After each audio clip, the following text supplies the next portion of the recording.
Bienvenue dans mon premier tutoriel dans lequel je vais vous apprendre à apprendre en main QGIS. Donc QGIS est un logiciel libre de SIG, donc multiplateforme qui tourne aussi bien sur Windows que Mac ou que Linux. D'ailleurs moi j'utilise la version Linux, mais l'utilisation est strictement la même sur chacun des systèmes. Donc je vous ai mis un lien pour télécharger les mêmes fichiers que j'utilise dans mon tutoriel pour que vous puissiez suivre. Donc moi j'ai le dossier qui est là. Donc moi je sépare toujours les rasters des fichiers vectoriels, donc des shapes. Voilà. On est prêt à commencer. Je vais ouvrir QGIS. Donc il me semble que lorsque vous téléchargez QGIS, il y a plein de panneaux ici qui sont ouverts, donc on n'en a pas besoin, on peut les fermer pour l'instant. Donc moi j'ai des extensions que vous n'avez pas par défaut, je pense, donc ne vous inquiétez pas par rapport à ça. Moi j'utilise la version 2.6, donc la dernière qui vient de sortir à la date à laquelle je fais cette vidéo, donc le 18 février.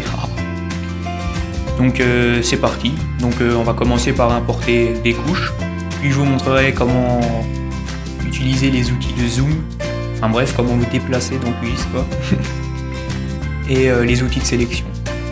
Donc on va commencer par, par importer un raster, donc, dans le dossier que je vous ai passé.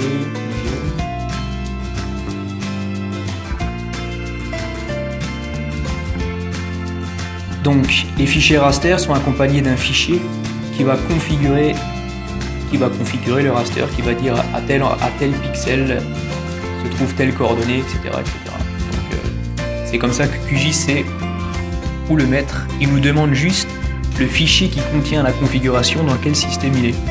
Donc Lambert 93 pour notre cas, et voilà la carte. Et on va dire au bon endroit. Donc on aperçoit que quand on crée un nouveau projet, par défaut il sera toujours en WGS 84, donc EPSG 4326.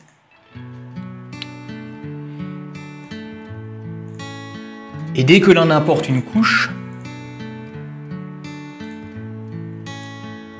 la projection du projet est définie de façon à ce qu'elle soit la projection de la première couche qu'on importe. Voilà, c'est un peu compliqué, mais supposons que maintenant j'importe du WGS 84, la projection en cours restera en Lambert 93 parce que c'est la toute première chose que j'ai importée. Mais on peut lui dire non, moi je veux que ce soit affiché en WGS 84. Et voilà. Donc c'est normal que c'est en biais, c'est pas le même. C'est une projection géographique et non planifiée. Bien. On peut importer maintenant une couche vectorielle.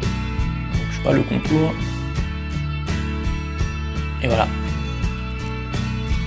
Donc on peut ouvrir le panneau latéral couche pour pouvoir ordonner les couches, c'est-à-dire gérer leur affichage, ou bien choisir de ne pas en afficher. Je vais vous montrer une petite astuce. Moi je mets toujours les shapes dans le même dossier, du coup après je peux importer tout un répertoire. Voilà, donc tout le répertoire shape, ouvrir, tout sélectionner. Et voilà, je vais juste mettre le contour au-dessus. Après, il suffit de mettre un peu d'ordre.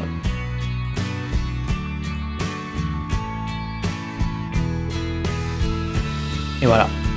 Donc pour ce qui est du zoom sur l'emprise, donc QGIS zoom de façon à pouvoir voir toutes les couches. Voilà.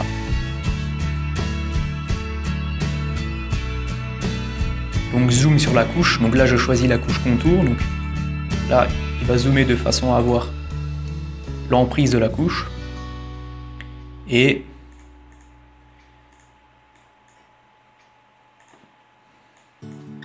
zoom sur la sélection.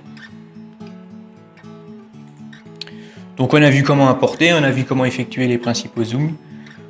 On peut sélectionner par une forme carrée, enfin rectangulaire, sélectionner à main levée, c'est ce que je préfère. Voilà. On va voir maintenant comment appliquer des styles de base à nos couches. Donc pour ça, double-clic sur la couche, style, symbole unique. Donc moi le contour je le mets toujours transparent, avec une bordure noire, etc.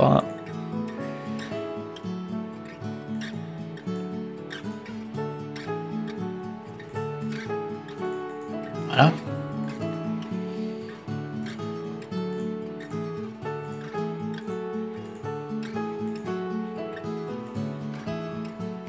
Et voilà, voilà.